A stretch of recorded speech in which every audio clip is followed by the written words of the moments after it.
Hello, everyone, and welcome to the Alliance Live Show number 28. I can't believe we've done 28 of these things. 28! Yes, and I have some footage here of me unlocking Hermit Yoda a little bit earlier this week, okay, and I want to kind of go over him a little bit. We're going to see some gameplay of him in Arena. I'm also working on a video specifically about his viability in Arena, so look forward to that. But I'm joined by my esteemed colleague and co-host, the Golden Chinchilla himself, good old Maurice. How you doing tonight, Maurice? Pretty good, man. Much better than last week. I was about dead on the stream last week. Yes. Feeling better, ready to go. Yes, last week you were you were your usual colorful self last week. So I mean, I was not. I didn't really notice anything. But I'm glad as always to have you with me. We also have some other information to discuss. There's been some updates as far as territory wars that have come out. I believe they're doing, some additional changes to territory battles to kind of make or streamline the process of getting information to your guild mates, let's say as guild leaders or officers.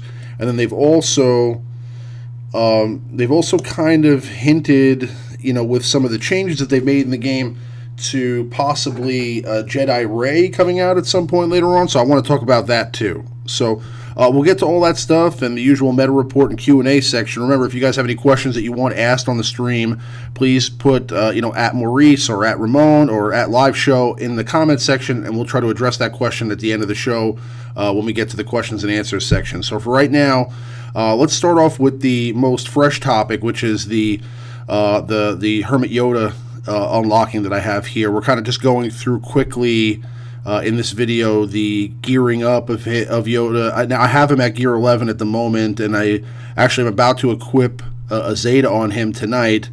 How close are you to unlocking Hermit Yoda, good old Maurice?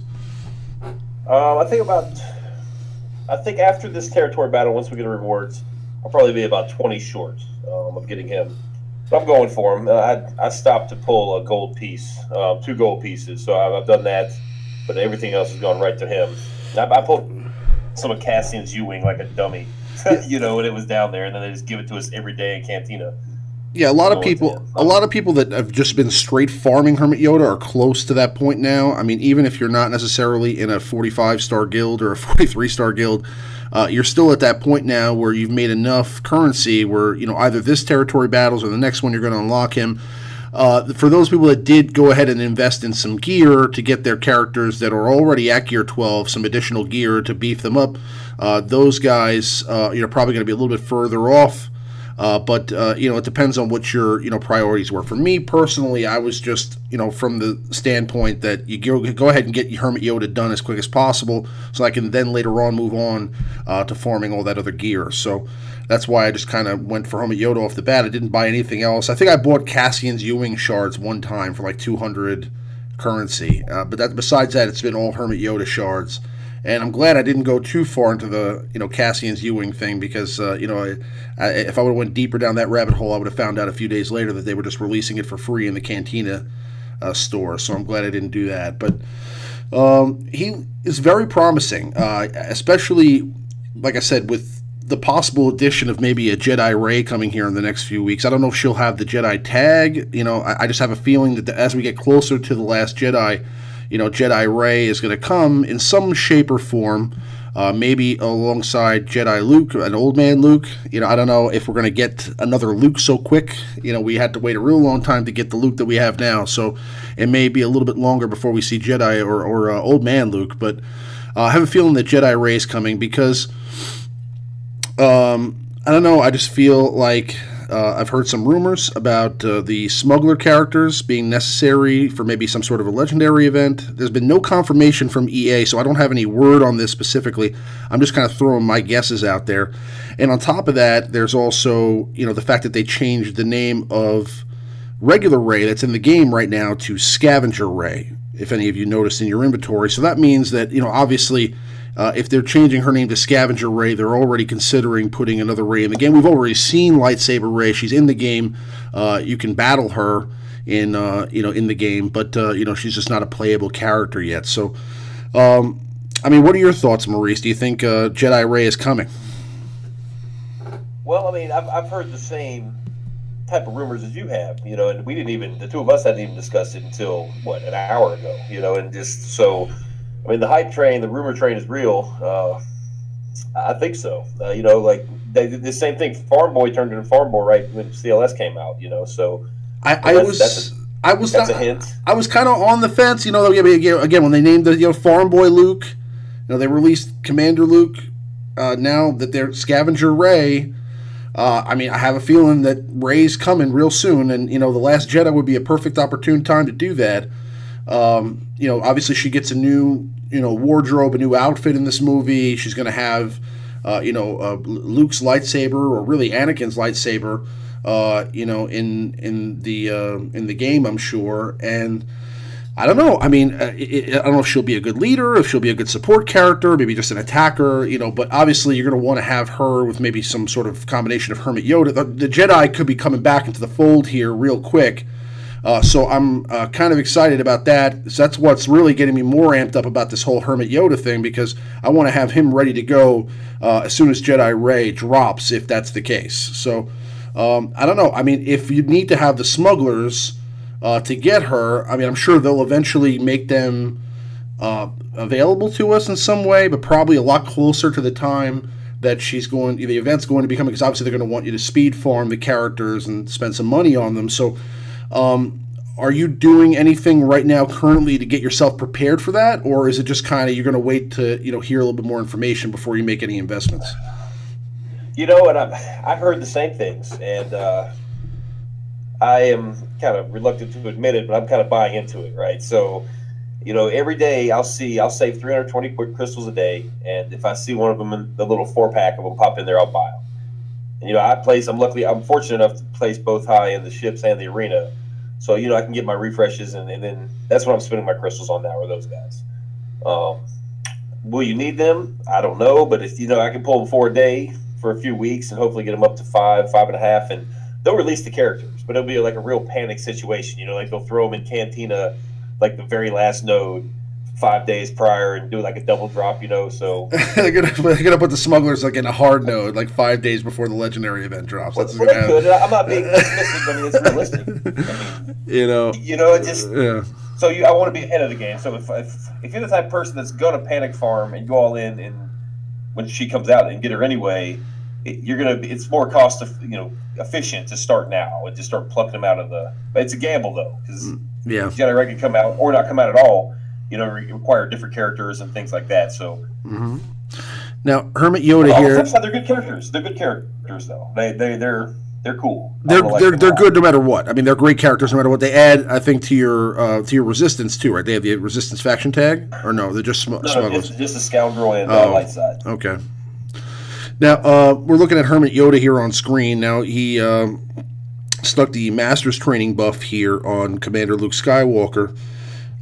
Really interesting tool. I've been running him actually in Arena with Admiral Akbar, for the call-in assists, and I've seen a lot of interesting behaviors there with that team. So basically, I'm running an Admiral Akbar lead with Hermit Yoda, Commander Luke Skywalker, R2-D2, and then General Kenobi. So General Kenobi and Hermit Yoda being the two Jedi, but with the additional call-in assists for Commander Luke Skywalker, you're just doing a ton of damage, and you can kind of manipulate the team in a little bit, to just kind of attack the characters that you want. And it's more of a strategic attack, than let's say just, the traditional battles. And it's something different than Commander Luke right now. So although it's not OP in any way or by any means, it's not going to sit there and, hold down rank 1 in Arena overnight. It's still, a fun team to play with and, very interesting. I think maybe adding the Zeta when I do that here shortly will help out the squad as well. And then, obviously if they add any new Jedi, like for example Jedi Ray, that could make me change my entire team composition altogether. So But Master's Training is definitely a cool tool. See here, you can stick it on Ezra. It has them both get called in for the assist.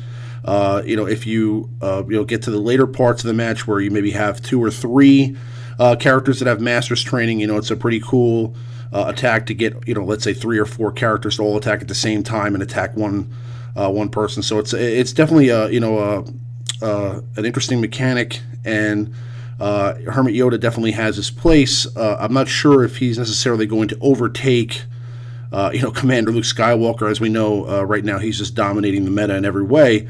But I have seen a lot of people kind of having some trouble with some Mother Talzin teams out there. Now, you're one of the people that's running Mother Talzin in Arena, right, Maurice?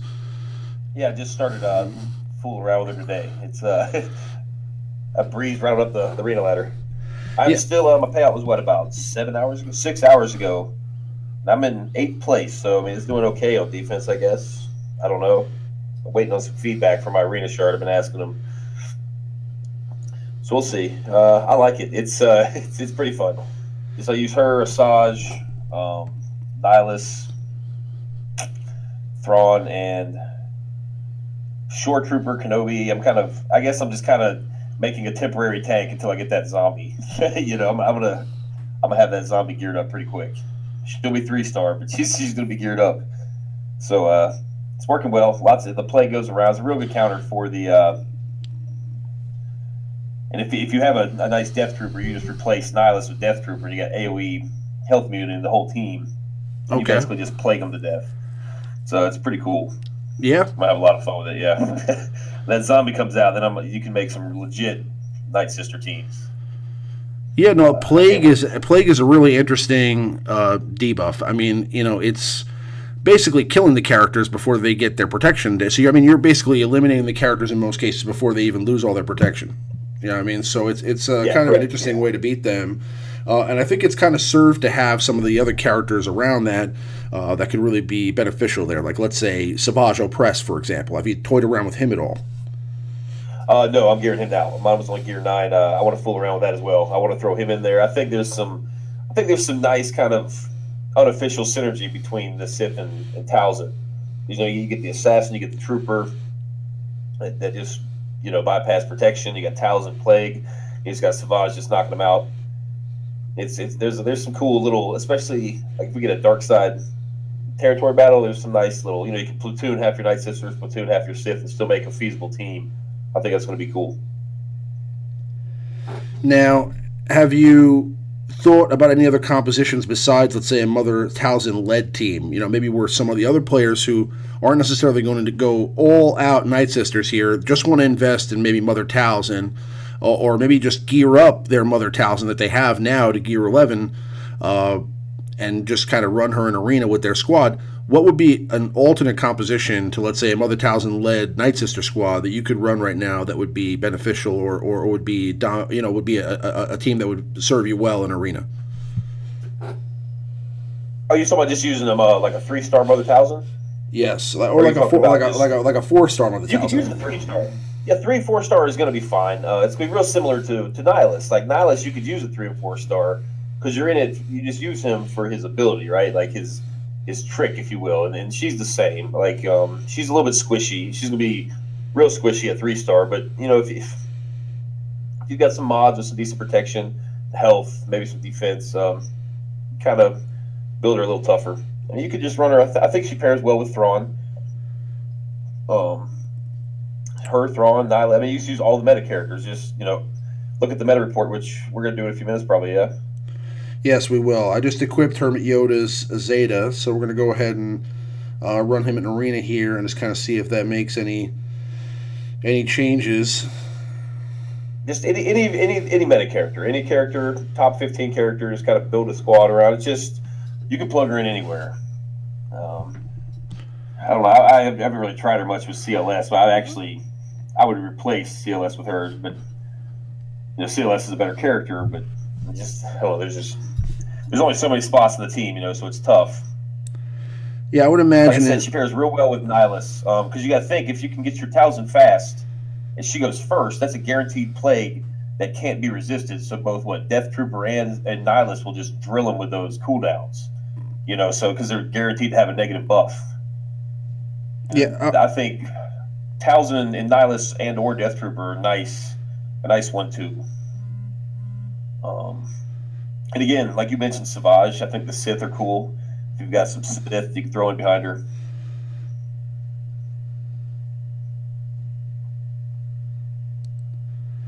Yeah, I think it's going to be interesting. I think also Sith Assassin is a character of interest there.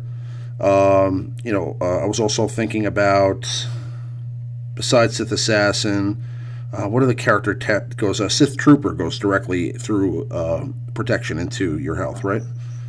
Well, it's cool. I mean, if you're gonna have Talzin and you want to do a Night Sister team, you could just do like a Saj and Acolyte. They go well. And if you can get the zombie, then the zombie, because the Acolyte's stealth, nobody can kill her. So every time Night Sister zombie dies, if there's another active Night Sister on the table, she just reses. So a Night Sister Acolyte's always stealth, so she's real tough to get. And if you Zeta that Talzin lead, anytime one of your characters do a basic attack, it revives another Night Sister and calls them to assist. So there's a lot of cool little Night Sister comps you can build free to play. Like you don't need to spend any money. I mean, these characters are available. They're just not very universal yet, is the problem. Like you guys want to get ready for your territory battles in your arena. You got all those other things to do. It just Night Sisters are just kind of a lower priority, I think, unless you've been playing a while. Absolutely. Now, let's talk about this change to territory battles or territory wars. I believe they're going to be adding some features that make it a little bit easier to streamline conversations with your guildmates during territory battles. You want to go? You want to go through those notes with us here while I do some gameplay? Mm-hmm. Well, basically, CG Carry made a post on the forum. It was an update. It was announcing some new in-game tools for guild officers and leaders to kind of help make territory battle just run smoother, just less of a hassle. Because it's a huge complaint in the community, right? Like, just people are spending too much time in game. It's very tough and frustrating to manage as officers and leaders. So they have minimal stats now. You can see how many combat waves somebody has accomplished, and you can see how much GP they have. But now they're basically going to break it down by phase. You can go through and cycle through from what it looks like in the 4. I haven't seen it in game, or I guess nobody has, but phase 4, it's going to go like phase 4. You can see who's done their special mission, who's done their combat mission. Because if you just track the waves, it's very difficult come day 5 and 6, because not everybody can 6-6 every battle. So you're going to have some people with the 4-6s, 5-6s, and it's real tough to look at the bottom of the list and pull out who hasn't gone. If you're missing 1 or 2 combat missions, so now you'll be able to just look at it and tell. You'll be able to tell who's deployed, how much they've deployed. I'm not sure if you'll know which location, but it'll have a number there. Because what I'm doing, I'm having to kind of watch the log and just kind of make a little tally about where we're at every day. But this will make it accurate way more than my guessing. And it looks you're going to be able to also mark off areas of the map. A big strategy for guilds now to get that extra star. I think it's the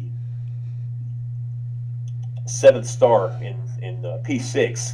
You'll just do your middle mission to 1 star and just do enough combat missions to get it there, and you stop. And then you're going to use all your deployments down at the bottom.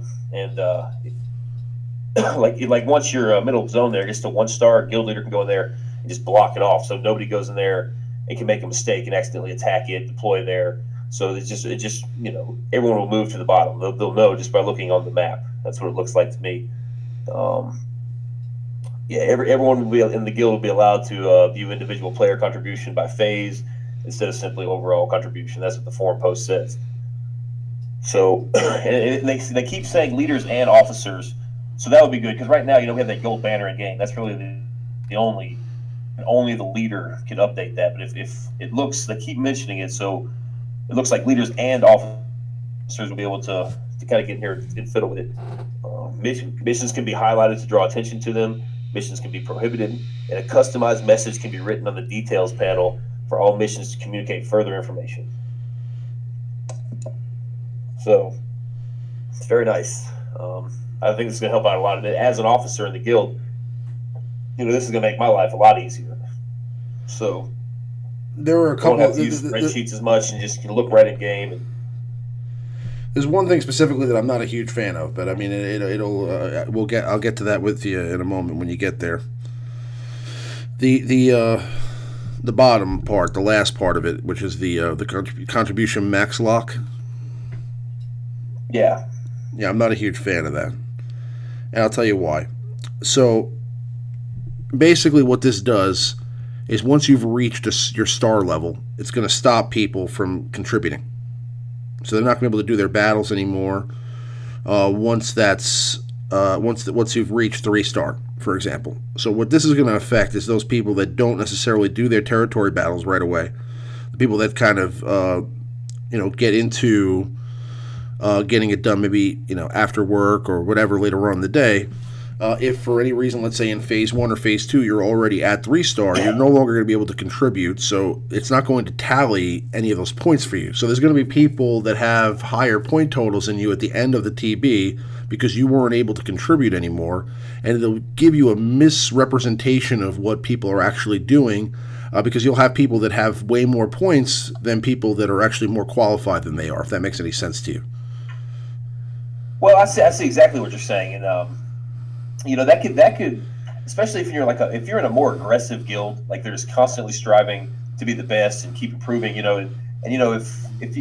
you're one of the guys, like, you're unable to play until maybe 8 hours before reset, right? Let's say that's your time to play and everything's done, and so you're basically doing this all of P1 through P3, and it will look really bad with your name at the bottom.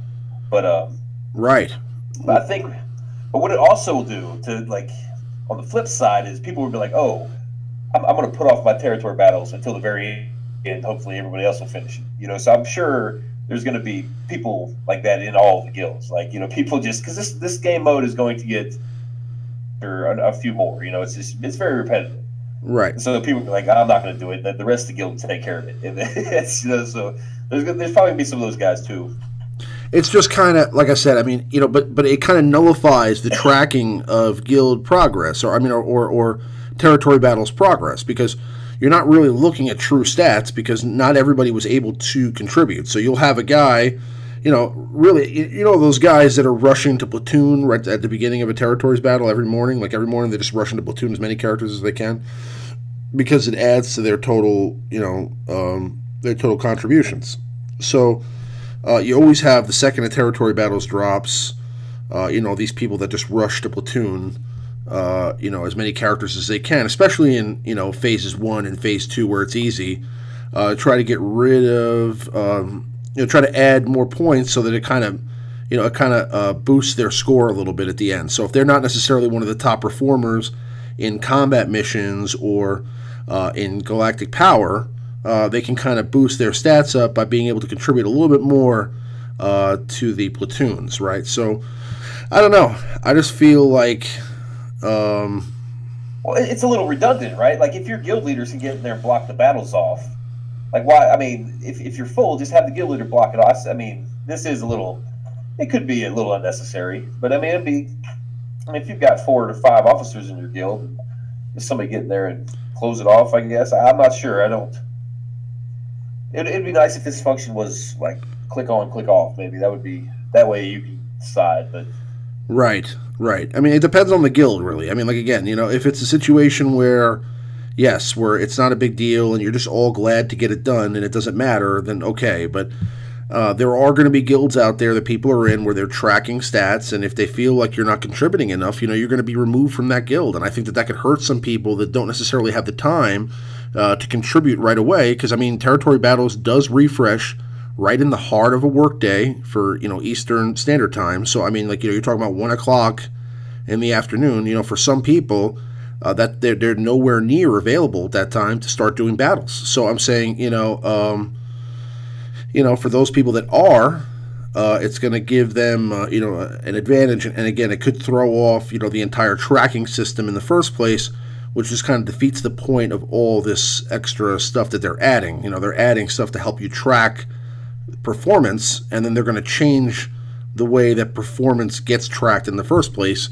So it kind of just defeats the whole purpose. I don't know if, if you really see what I'm saying, but I just feel like it's gonna. I understand exactly I just feel like it kind of makes everything else worthless. You know what I mean? Because I mean, it just makes you look bad as a player if you happen to be working. Like what I'm saying, like if you're unable to play the first 12 hours of territory battles, I do marketing for a home improvement company. I do marketing professionally, right? And now the thing is that if you don't put the right stats in off the bat, like let's say you don't follow up, like for example, we run appointments with customers, okay?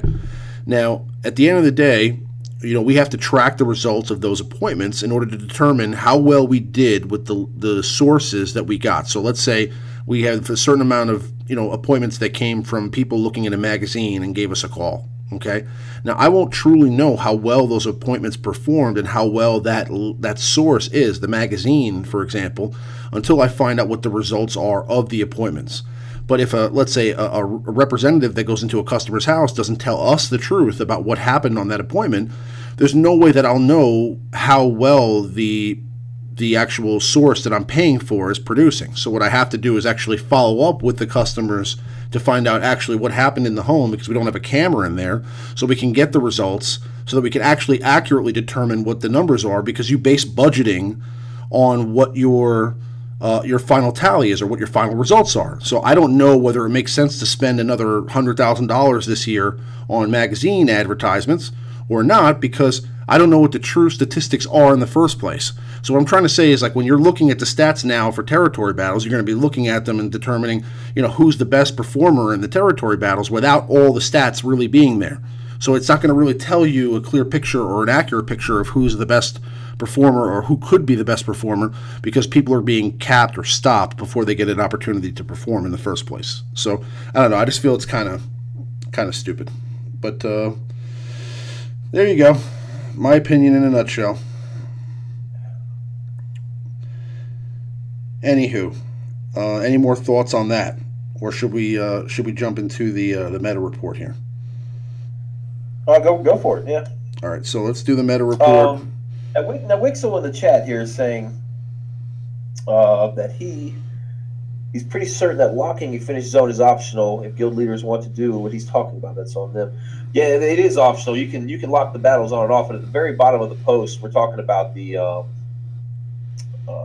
it says contribution max lock, and as it reads, like verbatim, once a territory has reached 3 stars in territory battles, players will no longer be able to participate and deploy in combat missions on that territory. This has been a frequent ask to prevent players from accidentally wasting their potential contribution. Platoon missions and special missions will still be available.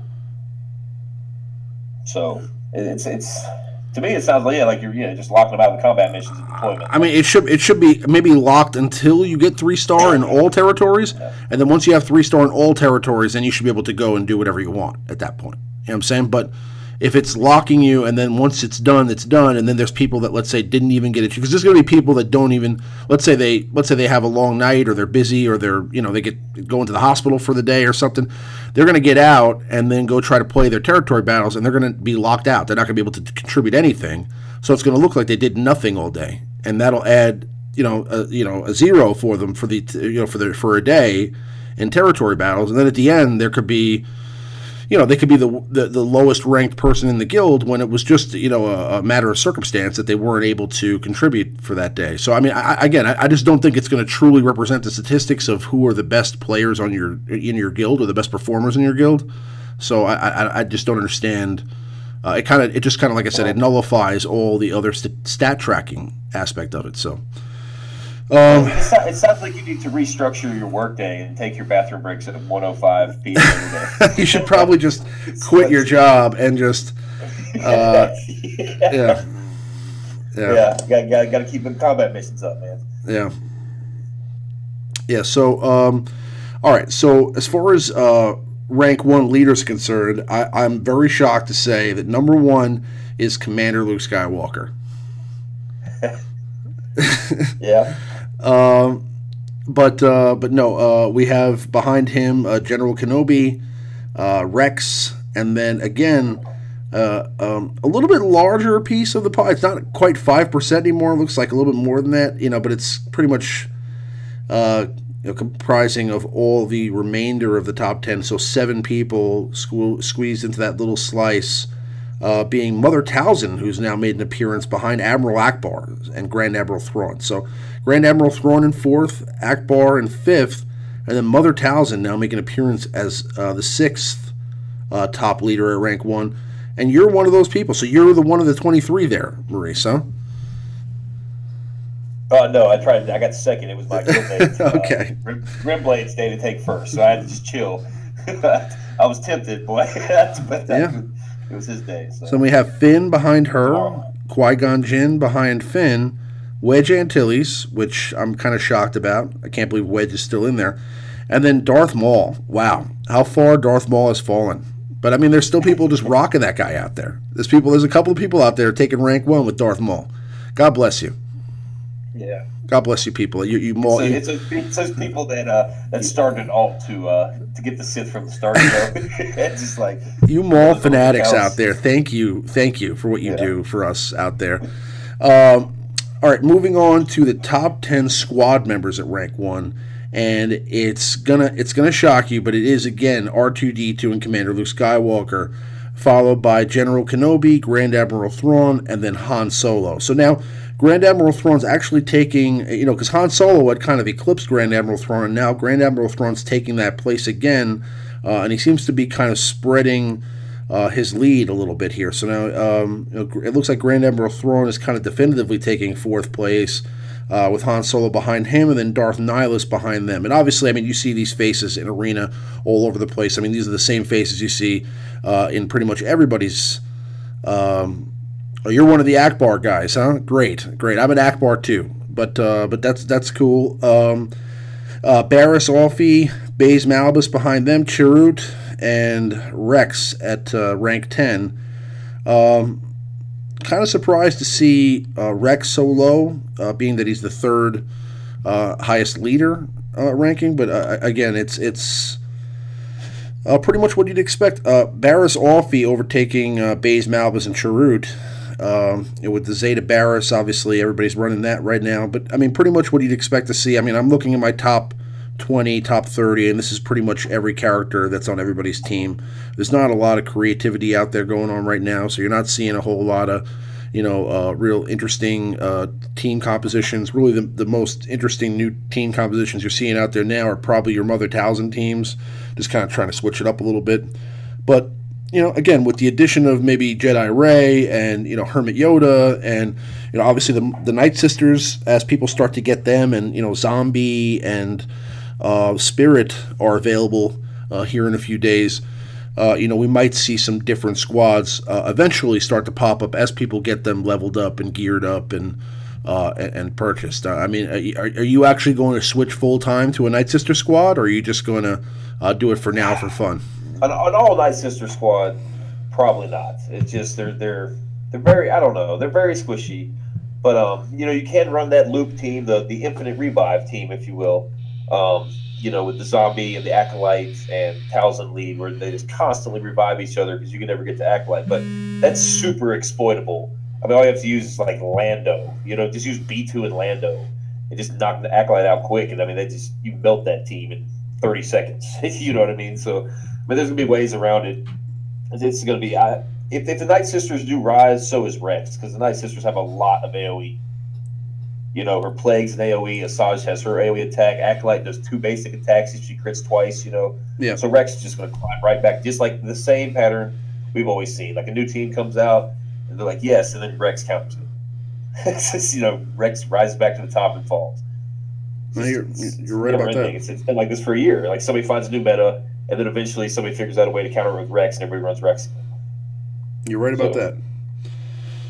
Yeah, it's just it's just kind of been there was a whole period of time there for I guess maybe a month or two where it seemed like everybody was running all different squads. It seemed like you were seeing Rogue One teams, you were seeing Qui-Gon Jinn Zeta teams, you were seeing Darth Maul teams, you were seeing Empire squads with Emperor Palpatine or Zader. For example. So for a few months there were just, you could even run, you were running a resistance squad, You know, you were able to run a multitude of teams, and it was interesting. Okay, and although it was still kind of dull because again, you could beat anybody with any team. You know, it wasn't all the same team. Because that's the problem that we had originally. Remember, it was everybody was running, you know, Qui-Gon Jinn, everybody was running Poe, and they switched all that stuff up so you couldn't do that anymore. And then now we're kind of back to that again. And I hope that, you know, the normalization of Arena turns around eventually so that we can actually have some competitive shards again like it used to be. You know, I think it needs to become a little bit more interesting again as far as the speed is concerned. I think the battles are taking too long now. There was a time period where, you know, we thought that the battles were too fast. You know, you were able to one-shot characters, and they wanted to stop that, so they added protection to prevent that from happening. And then they've kind of added other things to give you, you know, healing capabilities, kind of like Zeta Barris, for example, that just allows you to sustain in a match. Now, I think Zeta Barris is a little bit too much, so I think that some of the stuff, I mean, like, you know, when you can, you know, like literally just, you know, do... Well, there are these Talzin. Talzin is the hard counter to Barris. Like, just straight up counter to Barris. Right, you know? right. Like, that's what they released. I mean, they will speed back up. Like, Zeta Barris is... These pieces are coming out. The health pieces with 6,000 health, and everyone's starting to stack 10K health, and they go to... I mean... It is getting a little ridiculous. Like you're critting Kenobi and he's healing 11,000 health. We're at 4 times speed now in the game with your battles, and it's still taking sometimes 4 minutes, 4.5 minutes to win a match. I think they realize that, and this plague in the Nightsister comp is kind of a counter to that. It will go back to rock paper scissors possibly. We need one-shotting to come back. People need to be able to one-shot characters. You know, and no, they don't. Yes, they do. They need the one-shots need to come back, and the pace needs to pick up just for a little while. Like, just bring it back to a point where, like, you know, you can, you know, have some quicker battles. You know, where you can beat somebody in a minute, you know, 2 minutes, and you know, make people complain again about how fast the battles are and how it's, you know, we need protection. You know what I mean? And then so you're just going to run like Ray and First Order TIE Pilot again, like 2 years ago. Yes. Bring those days back. Bring those days back. I liked being able to just auto somebody in 40 seconds. You know what I'm saying? And you know, bring those days back. But just, you know, just for a little while at least, just so we get a taste, just a little taste of something different than it has been. I don't want. Yes, I'm nostalgic for the Ray triple mollywop. I want it back. I don't want to, you know, hit Barris with a triple mollywop and have her have more health and protection than she had before. That's what's happening right now. Right now, you attack Barris with a Biggs Dark Light or Call and Assist with Wedge, and she has full health and protection afterwards. No, not protection. I mean, she has full health. Off the map. I mean, they're gone. You can't use them anymore. You literally can't kill her unless you have Darth Nihilus. You know, you have to annihilate her. You know, or you know, get lucky. You know, it's stupid. It's stupid. Oh, you can fracture Kenobi and just mow through her because she'll have crit immunity. Oh, it takes it. I mean, you gotta have some heavy hitting characters to do it. Oh, it's so stupid. You can just mow her down. It's so stupid. I think first of all, yes, you should be glad that I'm not a developer, because right now, you know, you'd see some pretty. I tell you, Ahsoka Tano would be OP. Death Trooper would be OP. Okay, Death Trooper, his bomb would be like an annihilate for all 5 characters. It would start on 100. It would start on 100 turn cooldown. Start on 100 turn cooldown, and then when he throws his bomb, it just instantly kills all 5 characters. Yes. that would be great. Go ahead and make Geonosian. I would make Geonosian Spy and Chopper. Those are ridiculous characters I like. That's what I think. That's what I think. Jedi old man Luke should do. I don't think he should have abilities. I don't think he should have like attacks. I think he should just have one attack. Okay, and it starts on a 100 turn cooldown. You know what I'm saying? And it just there's like, you know, every time somebody gets a buff or a debuff, the cooldown goes down, you know, on either team. And then eventually, you know, whenever it comes, he just does an ultimate attack that just kind of, just like with both of his hands, he just throws everybody on the opposition off the screen. You know what I'm saying? And that's it. Just instant, like, it's like annihilate for the entire team. That's the way it should be. Anyway. You feel better, man? You good? You feel better? Yeah, I feel better now that I'm kind of I've kind of yeah. Death Star Fire would be cool. Just Death Star Fire the entire other squad. Just like just have it like zoom out. Like, do you remember in Mortal Kombat? I think it was Mortal Kombat 3 where I think it was Smoke or Cyrax or one of them had an ability where he would just throw a whole bunch of bombs out of his body, and then like it would zoom out and you'd see the whole Earth, and the Earth would just blow up. Like, it should be like that. Like, you should just see like the Death Star pop out and this like, just shoots the planet that they're on. That's it. Zeta Barris out. What? Nothing. I was just. I hope I did all my dailies yesterday. Just reset. I wasn't even paying attention. All right. Take Zeta Barris out that way with the Death Star. So guys, ask questions. Okay, we're gonna do some questions and answers here in a couple of minutes. So get your questions in now. Maurice is ready to answer your questions, as am I. And I think that again, I think that there definitely needs to be a shift here in the meta. We've been just looking at the same meta report for a little bit too long now, and I'd like to see some changes. I do like seeing Mother Talzin in the mix there. Hopefully she continues to move up the list, but we'll see how that goes. All right, 125,000 credits. Thank you. I'll take it. So, are you getting shards for, let's say, the TIE Reaper and the other ships here from these dark side missions? Yeah, I think you're talking about the assault battle we have right now. Yeah, I'm pretty close to unlocking the TIE Advance or TIE Reaper. Sorry, I think I might be able to do it right now. Actually, I got 2 plucks. I got the first 2 missions gave me the Darth Maul ship, which I already had, so that went to shard shop, and then the final battle gave me 4 shards of Kylo's command shuttle, which is cool. So I'm getting close to unlocking that. Reaper, I think it may be 33 or 50. I don't have either of those ships unlocked, so I'm getting close. Yeah, I need 2 more shards to unlock the Reaper. But I have Gear 12 Death Trooper and a Gear 11 Shore Trooper, so even though it's a low star, it should still be a usable ship. So we'll see. And my Chimera is almost level 85. I mean, I have the ship at 7-star and all that stuff, but I'm just having the ship credits. I haven't had really enough to get it all the way up there. So let's see. Let's cross our fingers and hope I get 2 Zetas. 1 Zeta. I'll take it. All right, so do we have any questions? Anything to discuss? Now. We did have a question earlier. Darth Bob asks, when did they announce Lightsaber Rey into the game? As Panda pointed out in the chat, no, they didn't. What we were talking about was just pure speculation and some of the rumors circulating around the community. There's no confirmation on that. Any sort of. There's no confirmation on this. This is pure speculation. Yeah, I'm just Scavenger Rey makes me think, since they added the name to regular Rey, giving her a Scavenger title, I think they're going to add another character. I think that there's a reason that they released Chewie and Han from the Force Awakens so close to now The Last Jedi coming out. Obviously, Rey is going to be using the lightsaber in the new movie. We can already see that in the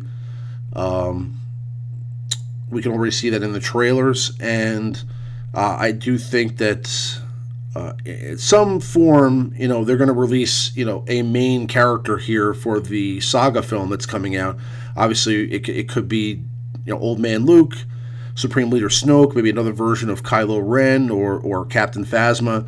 But I do think they're going to go with a Rey with a lightsaber here, and I think that it's good timing again because we have Hermit Yoda that's being unlocked from territory battles, and we could see an uptick here in the viability of Jedi again, which is a cool thing because we just need to kind of shake up the meta a little bit.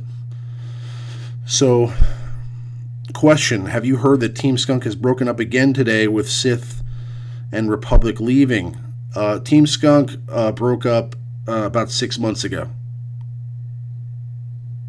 Next question.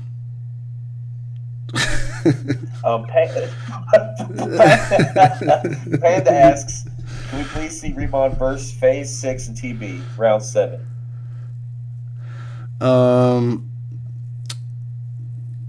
What's the question? Panda wants you to play some territory battles. Oh, okay. Yeah, that's not a good question. Next question. Okay. we had a better question here. Let's see. This is from our buddy Mr. Dark Knight. Artorius Dark Knight asks at live show, best dark side only team. This is probably your area of expertise. Dark side best team? Yeah, a good dark side team. Best dark side team. Well, I guess he's talking about arena. I think the best dark side arena team right now would have to be a Thrawn team.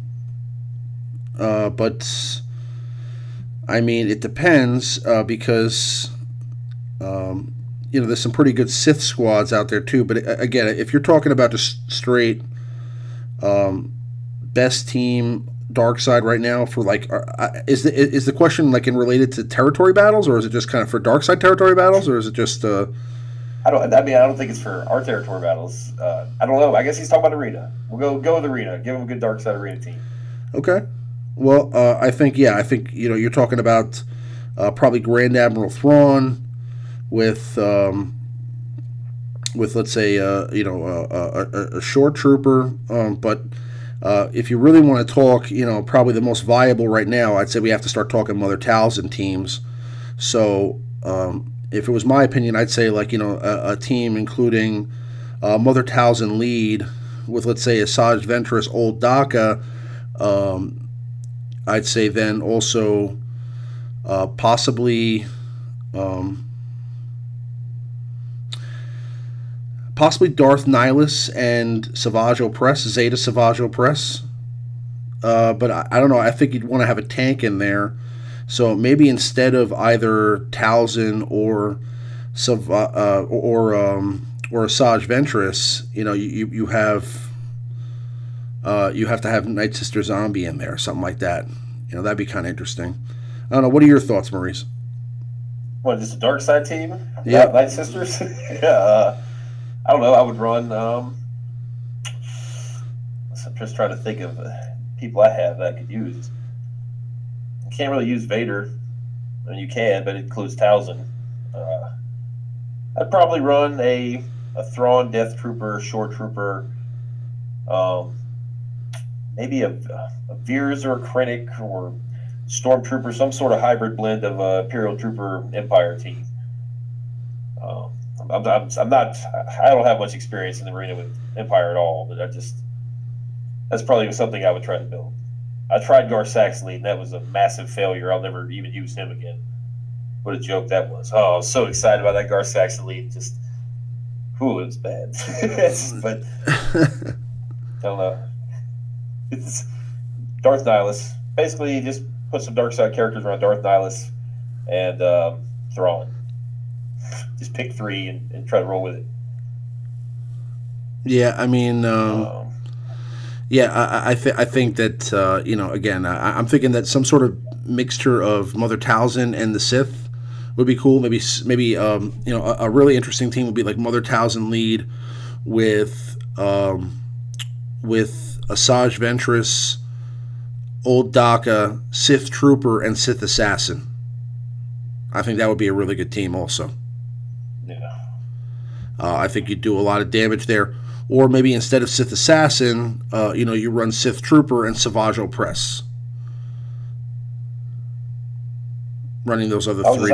He said no Nightsisters. I'm just trying to recommend teams without Nightsisters. Okay, so regular dark side teams, I'd say, yeah. Then you probably want to talk about Grand Admiral Thrawn lead with Darth Nihilus. I'd say Death Trooper. Probably Krennic and Sith. Not Sith. Short Trooper.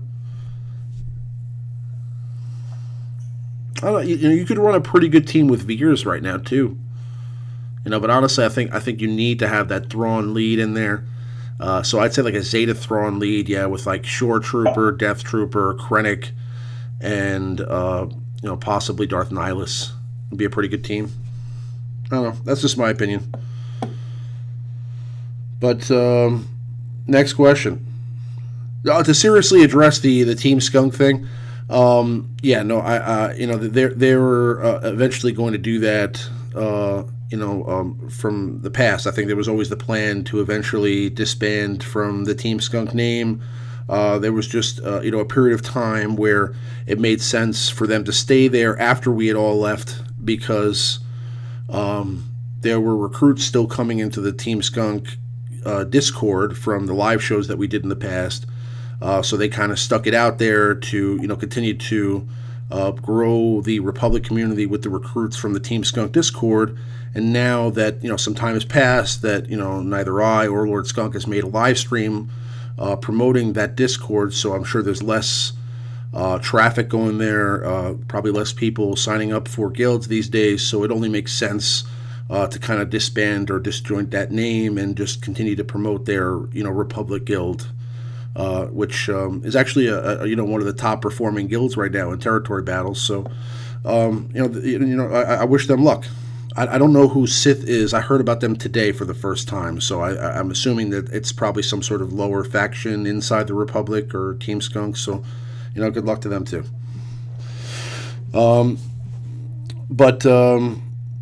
Next question. Yeah, we're good on that. What faction tags do you think a lightsaber Rey will have? Wixel. This is from Grandmaster Wixel. Probably Resistance, but I wonder if she will get Jedi or not.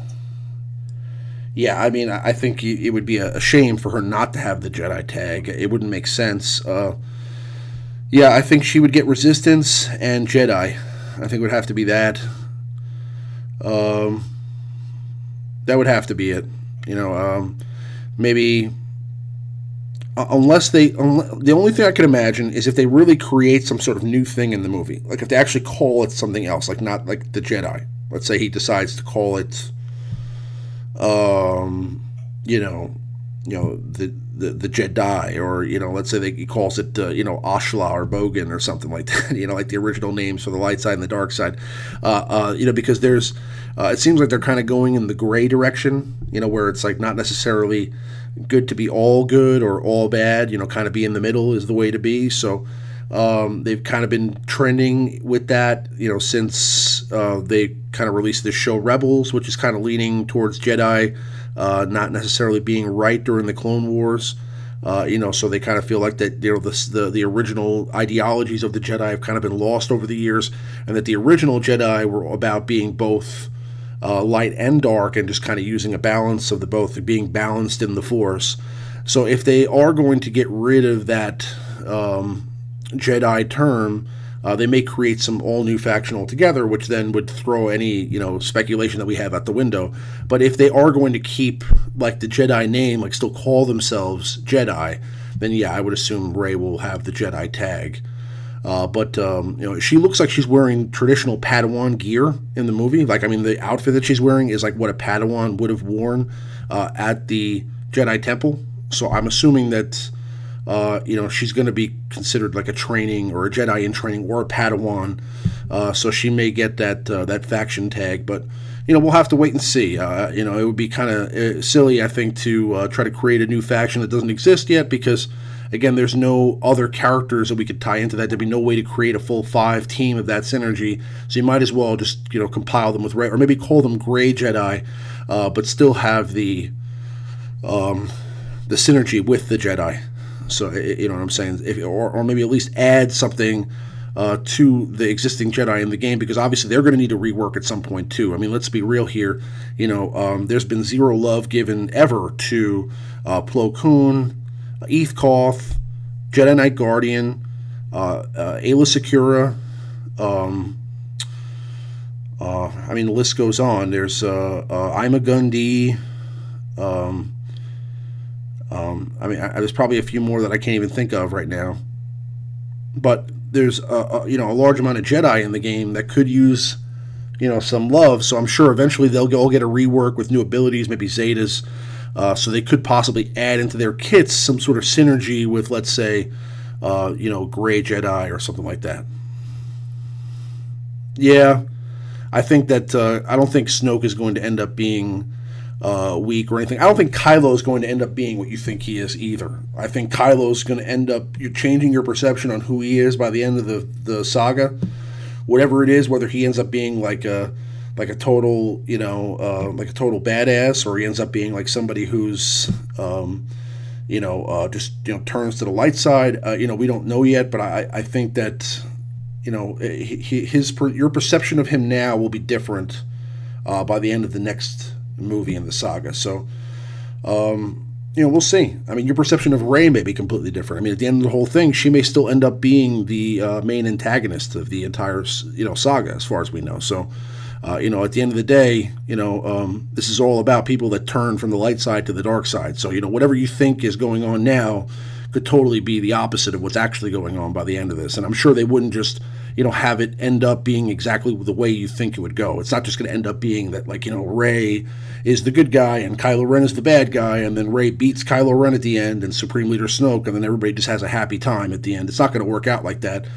Somebody is going to turn, and it's going to be this. There are going to be unexpected things that happen along the way. So there's going to be something that happens that goes against what you're thinking is going to happen right now, despite the traditional tropes of these types of movies. So we'll see. We'll see. Next question. Next question comes from Junior Hawk 003.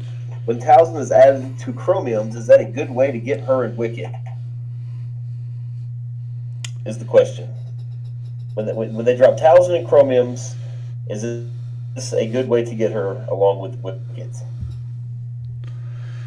I don't know, because I don't know if Talzin or Wicket are going to go into chromiums. It seems like they're not doing that. Well, I will say, if you are willing to buy chromiums, just get one character, you are much better off buying this pack that's out right now, because you're going to spend a small fortune to get one specific character out of chromiums to 7-star. Yeah, I have to agree with Maurice. If you're willing to buy chromiums, just buy this $12.99 booster pack they have now. I have to agree with Maurice. If you're just going for Mother Talzin, you're going to be way better off by going for this pack that's out right now than just waiting for her to go to chromiums. It's going to be way more expensive because, again, you're taking a shot at not getting Mother Talzin at all.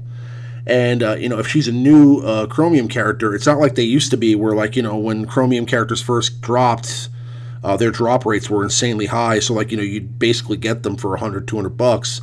Now it's a situation where, you could spend $500, $600, and for anybody who bought, the chromium packs to get Baze Malbus, they'll tell you it was definitely a big investment. So I would stay if you're at all planning to get Mother Talzin to 7-star, the pack that's out right now is the way to go about that for sure. So you touched on something I didn't even think about. I don't think you're right. I don't think Talzin is going to chromiums. I think it looks to be as she's going to be like an event earned character, much like Wicket is. Like the Wicket event, you have to do the ATST now, and you get a chance to get 10.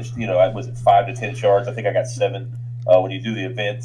Oh yeah, it rewards you shards, and it looks like Talzin. She had a similar event last week, and it wasn't is the same as ATST, just different characters you're fighting the backdrop and stuff. But it looks to be the same thing. So I think the only way you're going to be able to get Talzin is from that event. I don't think she's going to chromiums, because they released Logray and Paplu into chromiums and made them farmable with no Wicket. So I could see them possibly doing this with the zombie and the going into chromiums and maybe crystal shipments. But I don't think Talzin's going to be purchasable like through chromiums or shipments or stuff like that. I could be wrong, but I mean that's just kind of the vibe I get. It's going to be the same as Wicket. I think your vibe is right. I don't think we're going to see Mother Talzin in a chromium pack. I don't think we're going to see Wicket in a chromium pack. I think they're going to continue to be farmable out of these events, and that's why I'm suggesting that if you do really want Mother Talzin, I would say the pack is probably going to be the best way, because you're not going to be able to necessarily get these characters again to or have an opportunity to just farm these characters up to 7 stars the way you do right now. So it may just be a long haul with these characters, and maybe it takes a year to a year and a half, and maybe like in a year from now they'll drop Talzin in some sort of a node to farm her. But I just feel like if you're at all interested in having that squad, again, I would suggest that now would be the time to make that investment. But again, it's all got to depend on what your plans are. I think that Mother Talzin will eventually end up being a pretty necessary character, especially for Dark Side TV. Okay. Well, before the guy that messaged or asked the question actually just messaged me the thing. It says after her event finishes, she will move to the Chromium packs. After that rotation, per the cadence and similar to Wicked, she will return at the Defense of Dathomir series. So it sounds like she will go to Chromium packs. And go ahead, if you're willing to buy Chromium packs, buy her now. It's going to be cheaper. If she goes into the crystal shipments per the cadence, if you're willing to wait out for chromiums, it still would be more cost efficient just to buy her shards when they pop up in the shipments. For sure. He sent a I guess Wicked's in the chromium packs now too. I was way wrong. He sent me a screenshot of Wicked in there. So everything I said earlier was incorrect, and I apologize. So Wicked is in the chromiums in my face. Wicked's in the chromiums right now? Yeah, he sent me a picture. Apologize, Junior Hawk, and anybody else watching. Are you sure about that? Yeah, he just sent me a screenshot right on Discord. I'm looking at it now. Okay. That's news to me. That's news to me too. I did not know that, so that's interesting. But so then maybe she will eventually, maybe she will eventually go to. Maybe she will eventually go to Chromium, but I still think it makes sense to get her outside of Chromium. So, either way, however you look at it, you're still going to benefit more by getting her from this pack. So, just my opinion. Again, either way, you're still going to be making a serious investment. Chromium, it's probably going to cost you. Chromium probably costs you maybe $600-700 buying this pack right here. If you buy it straight up and just maybe buy the $9 booster pack, you're probably looking at $150 to $200. Maybe a little bit more than $200 if you get bad luck. It just depends on the kind of luck you get. If you get a bunch of 15 pulls, a bunch of 20 pulls, you could get the character faster. If you get all 5s and 7s, it could be bad RNG and you end up having a harder time or cost you a little bit more money. So it just depends on that situation. All right, any more questions? Oh yeah. Let's see. A question comes from Evergoo. Do you know if Thrawn and Imperial troopers are required for dark side territory battles? I've seen their names floating around. I would imagine Thrawn and Imperial troopers.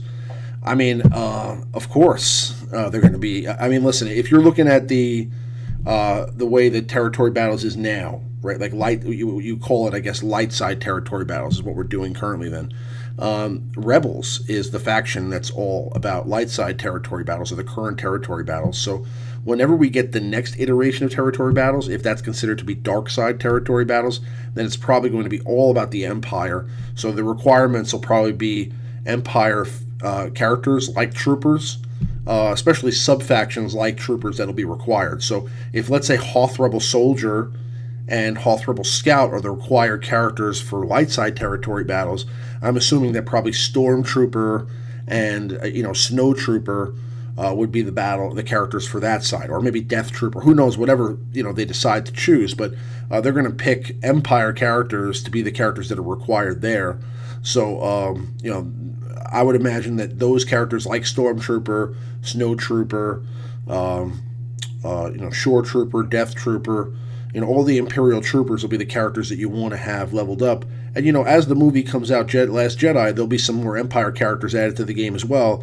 So we may see some different different factions or different characters to look at. We may eventually get also I'm sure you see them in the game, ATST driver, AT-AT driver. We may be getting these other characters, TIE fighter pilot. It could be any of these characters. We'll have to wait and see. Well, I think there's a high chance that they'll be like the Rogue One and Phoenix are. But I think there's a pretty high chance they would be required because they don't really have anything in the game that they really do. Like, there's no flash events, there's no Omega battles, there's no sort of assault battle that you need Imperial for. There's nothing for this faction, and I think that's the way that you can, because there's really no reason to farm them unless you're just. I mean, as a newer player, there's no reason you should have any of those characters. Like, they don't really do anything. I mean, they're more of a veteran player, if you will, faction, because they're kind of just like, you know, fun around. Like, they're not mandatory for anything. So this would require everybody to farm them. And so basically what they did with Rogue One, a lot of people didn't have Rogue One. Phoenix, everyone had, you know, for the Thrawn event, but, you know, people were panic farming and kind of just speed farming all their Rogue One characters and gearing them up. And I would think they would be required for a mandatory battle, like a P5, P6 probably. Oh, for sure. For sure. That's coming, without a doubt. All right, do we have any more questions? Yeah, I think we got a couple more here. The Star Kai asked, should there be new light dark side battles that give better gear that can't be simmed? I think it's just like another table to the light and dark side. No, I think there's enough battles in this game for me to do right now. I think what they need to do is they need to add the ability to sim Galactic War. If anybody from Capital Games is listening, please let us sim Galactic War. Well, I don't. You know, before we got the ninth node, or like the ninth table, like, it was always there. It just had a lock on it, right? Like back in the day. Yeah. Like, now what they're doing is they're just piling this gear on other nodes, like all this. There's some of the gear 11 to 12 stuff you can farm, like the MK6 droid collars and those MK4. I think they're MK4. The new gels, a couple of the pieces that you can farm now, and they just stuffed them into other nodes.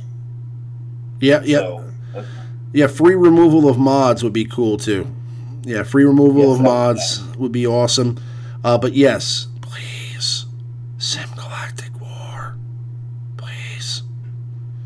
That's all I want. Just want to sim Galactic War. I have, let's see. Let's just do a quick tally here. I believe it's, 11,600 sim tickets? Yeah, I have enough. Let's go ahead and sim Galactic War. Okay? Let me start using some of these. Okay, I have enough of them. But yeah. So as far as that goes, I mean, I'd like to see some changes like that made, because there's already a lot of stuff going on in this game. I know we've talked about this in previous streams. Like, when is it going to become too much? With all the territory battles. Eventually we get dark side territory battles. Then we get territory wars where we're fighting other guilds. We still have our 2 raids to do. You still have your Galactic War every day to do. Your ship arena, your fleet arena. You're also your squad arena. Then you also have these events, these flash events you have to do throughout the day periodically. You have to do your 600. You have to do your gear farming. There's so much stuff that you have to do in this game already that I don't think adding the ability to sim your Galactic War is a bad idea. Just my thought. Especially maybe if you make it behind some sort of an achievement. Like, let's say you've already completed 5,000 Galactic War nodes at this point, or 10,000. It can't be somebody who just started playing the game, but somebody who has already completed their Galactic War for 2 years now, like I have. I think I've earned the right at this point to sim Galactic War. Okay. Just my opinion. All right. Yeah. Ghost, actually, a couple people agree with him. He asked, could you guys give us a top 10 Zetas? We could always, it's been a while, man. We could do a top 10 list. I can put together like a top 10 Zeta list for next week if you want. Sure, let's do it. Have you heard? That's a promise from Maurice. That's a promise from Maurice. Top 10 Zetas next week. Top 10s are coming back, baby. We haven't done a top 10 in like 3 months. Top 10s are coming back, courtesy of good old Maurice. In your face. Well, that's something live show number 29. I have some like cutesy ones that really aren't that relevant to the game. But I'd really try to make like a real top 10 list, not a Maurice's personal top 10 favorites. Like, it would be like a legit one. Like, now if I spit them out, it would just be like my rambling and what I like to do. It doesn't mean they're the best. No, we'll do a nice top 10 next week. No problem. We haven't done a top 10 in a while, and I think it's time that we have quite a few top 10s that we could do that would be completely different from the top 10s that we've done in the past. I mean, the top 10s that we did in the past, are somewhat irrelevant now, because I mean the meta's changed, things have changed, characters that were in the top 10 are not there anymore. So it's time to kind of do a new round of top 10s, I think. So we should probably start doing that. I mean, we stopped doing them because they were getting kind of stale. Like there was such a lull in content, you know. Like we were kind of stretching for like lists to make. Like they were getting kind of out there, you know. And now we got all these new characters. We got territory battles is out now. A lot of new content. A lot of new content to talk about. Yeah. Good stuff. All right. Do we have any more questions? Not really. We've got a lot of people chit-chatting in the chat, but I don't see too many more questions. If I missed one, I apologize. Just if anybody has another question, you can ask it now. It'll be the last question of the stream before we go ahead and call it a day. But while we wait for that, I'm going to just go ahead and tell everybody that, I appreciate you all every week coming out and sticking it around here with us. Again, we have a pretty tight crew here that comes to watch this show every single week. And, I appreciate you guys, sticking around with us and, enjoying the show every week. I know we're a little bit inconsistent from time to time. We have the show at 11 o'clock, 10 o'clock, midnight, so... you guys that are, dedicated and, continue to, stick it out with us here every week. I really appreciate you guys, coming down and, checking us out. I promise you eventually there will be some stability and things will eventually become, a little bit more normal and, more scheduled. But, again, if you guys have any questions, you can always come down to my Discord and, come chat with us there. Me and Maurice will be in there right after the show, talking about the show and, getting things ready for some stuff that, I'm going to be doing later on. So, if you guys want to come chat, come join us there. Otherwise, go to the ALLINCEGaming.com where you can find tons of great content from other Alliance members that contribute to the community and like to, share their stuff there. There's also links to our Discord. If you don't know how to get there, you can just go to the ALLINCEGaming.com and follow the instructions into our Discord. Again, we'll be streaming again next Friday night, so that'll be Friday night. What's the date on that, Maurice? I have it here. 7 days from now. It'll be November 3rd. So Friday, November 3rd, we'll be streaming. I hope you guys all have a happy Halloween. If you're, not trick-or-treating yourself, take your kids out trick-or-treating, enjoy your days. I'm going to be binge watching Stranger Things over the next few days, try to check that out. And I'm super excited for, the next show. So we'll have a top 10 for you next week. Hopefully, again, I'll have this Hermit Yoda arena video out for you guys over the next couple of days. Maybe even later tonight if I can get it done. But again, thanks for checking out the show, and we'll see you guys on the next one. May the force be with you guys. Have a good night.